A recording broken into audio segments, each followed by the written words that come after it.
વિદ્યાર્થી મિત્રો, આજે ધોરણ 11માં ઇંગ્લિશ પેપર લેવાયું હતું. તો આ પેપરનું આપણે હવે સોલ્યુશન કરીશું.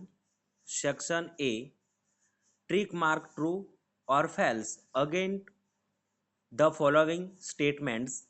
તો પ્રશ્ન 1,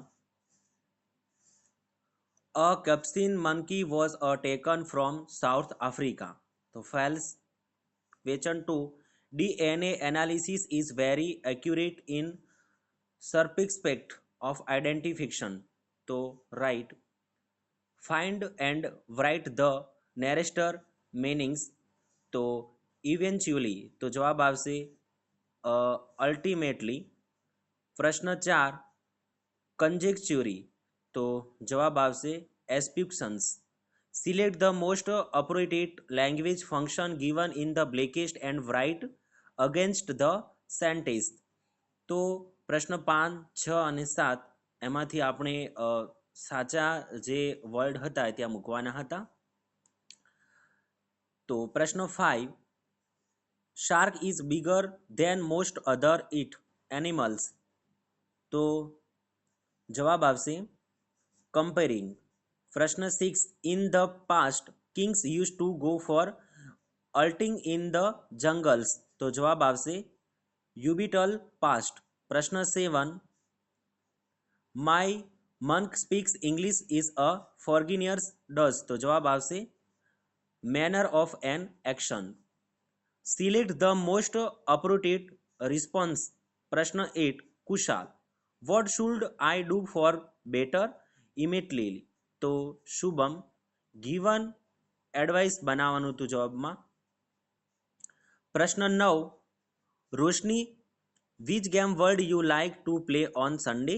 રોહન, આ વાક્યમાં શોવિંગ અલ્ટરનેટ બનાવવાનું હતું. તો જવાબ આવશે I played either cricket or એડમિનિશન્સ. તો select in most appropriate question to get the underline word પરસીસ એઝ આન્સર. તો જે ક્વેશ્ચન નીચે અંડરલાઇન છે એનો રાઇટ આન્સર શું બનશે?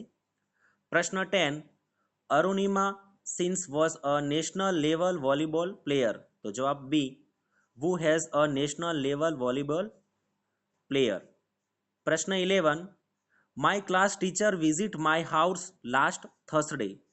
તો જવાબ બી, when does my class teacher visit my house. હવે આપણે સેક્શન બી જોઈશું. read the extra and answer the questions. તો નીચે એક પેરેગ્રાફ હતો અને પેરેગ્રાફના આધારે આ જે પ્રશ્નના જવાબ આપવાના હતા. કે પ્રશ્ન 12, from where was a capuchins monkey taken. તો જવાબ આવશે a capuchins monkey it is from South Africa. પ્રશ્ન 2, 13, what is the pets uncle. તો my uncle brought here in ચેલ્સ. પ્રશ્ન 14 અને 15 પેરેગ્રાફ આધારે જવાબ આપવાના હતા. એ જ રીતે પ્રશ્ન 16 અને 17 એક પેરેગ્રાફ હતો, પેરેગ્રાફ આધારે જવાબ શોધીને લખવાના હતા. Fill in the blank which the appropriate words given in the બ્લેકેસ્ટ. તો જે આ બ્લેકેસ્ટ છે એમાં રાઈટ આન્સર પૂરવાના હતા. તો Pranav Mistry a native of the Palanpur, north Gujarat. તો જવાબ આવશે સોવકેર્સડ. ધ 19 નંબરના પ્રશ્નમાં જવાબ આવશે ઇમ્પોસિબિલિટી. અને બે પ્રશ્ન પૂછવાના હતા, 2 માર્કના હતા. તો વિદ્યાર્થી મિત્રો, હવે આપણે સેક્શન સી જોઈશું. સેક્શન સીમાં પ્રશ્ન 20, 21, 22 એક પેરેગ્રાફ હતો, પેરેગ્રાફ આધારે જવાબ લખવાના હતા. પ્રશ્ન 23 number, read the following passage and write is a summary suggest a suitable titles. કે પેરેગ્રાફ હતો એમાંથી ત્રીજા ભાગનું આપણે સંક્ષિપ્તીકરણ કરવાનું હતું અને એક ટાઇટલ આપવાનું હતું ત્રીજા ભાગનું નીકાળીને. પછી read the stanza and answer the questions, કે જે એક પોએમ હતી.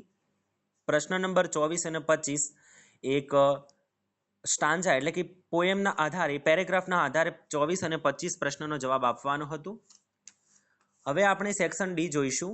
ચેન્જ ધ ટેક્સ એટલે કે એક્ટિવ પેસિવ આધારે એક 2 માર્કનું પેરેગ્રાફ હતું કે 26 Vishal is watching unless TV programmers his friends are calling him the play with them he wasting too much times એટલે કે એક પેરેગ્રાફ ઉપર આપણે ઇનડાયરેક્ટ સ્પીચમાં બનાવવાનું હતું.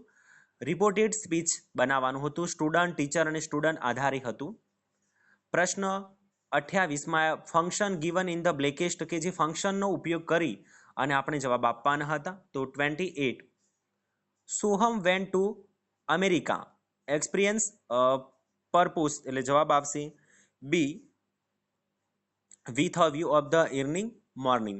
પ્રશ્ન 29 ધ પ્રાઇમ મિનિસ્ટર લીવ્સ તો શોવિંગ સપોર્ટેડ તો as if he were in the common man. Combine the following the sentence to makes in a meaningful sentence તો 30 નંબર ક્વેશ્ચનમાં જે એક ક્વેશ્ચન હતું એમાં રાઇટ મિનિંગ લખવાનું હતું. Complete the passage choosing the correct option from the brackets કે જે બ્લેકેસ્ટ હતી એમાં રાઇટ આન્સર પૂરવાના હતા. પ્રશ્ન 31, 32 અને 34માં એ જે બ્લેકેસ્ટ હતી એના સાઇડમાં જે કાઉન્ટ આપેલા હતા એ વર્ડ્સનો ઉપયોગ કરી અને આપણે આ પેરેગ્રાફ ફોર્મ કરવાનું હતું. હવે આપણે સેક્શન એ જોઈશું. 35 study the following the table and write in about 80 words to describe it એટલે કે જે આ ડાયલોગ અને નેમ ઓફ ધ બુક પછી ઓથર અને એવોર્ડ એ જે પેરેગ્રાફ છે એના આધારે આપણે એક ટેબલ રાઇટ પેરેગ્રાફ 80 વર્ડ એટલે કે 80 શબ્દમાં એક પેરેગ્રાફ બનાવવાનો હતો. પછી write a paragraph in about 115 words કે જે પેરેગ્રાફ બનાવવાનો એટલે કે નિબંધ છે. The game I like most નીચે પોઈન્ટ આપેલા હતા. પોઈન્ટનો ઉપયોગ કરી અને આપણે ધ ગેમ આઈ લાઇક મોસ્ટનો એક પેરેગ્રાફ 150 વર્ડ્સમાં લખવાનો હતો જે 5 માર્કનો હતો. એના અથવામાં હતો બોક્સ અવર બેસ્ટ ફ્રેન્ડ આધારે જે નીચે પોઈન્ટ્સ હતા એ પોઈન્ટ્સનો ઉપયોગ કરીને તમારે એક નિબંધ બનાવવાનો હતો. 37 prepare a speech in about 100 words to be delivered by you in our school in the ઓશિયન્સ of the International Yoga Day એટલે કે આમ સ્પીચ આપવાનું હતું અને અહેવાલ ટાઈપ લખવાનું હતું કે ઇન્ટરનેશનલ યોગા ડે વિશે તમારે 100 શબ્દમાં એક પેરેગ્રાફ લખવાનું હતું. એના અથવામાં હતો એક ઈમેલ પૂછાયો છે એપ્લિકેશન લખવાનું હતું. તે એપ્લિકેશન બી 4 માર્કનો પ્રશ્ન હતો 37 નંબરમાં. તો વિદ્યાર્થી મિત્રો તમારું આ દ્વિતીય પરીક્ષાનું પેપર હતું. આપણે જે સોલ્યુશન કર્યું છે તે તમારે જોઈ લેવું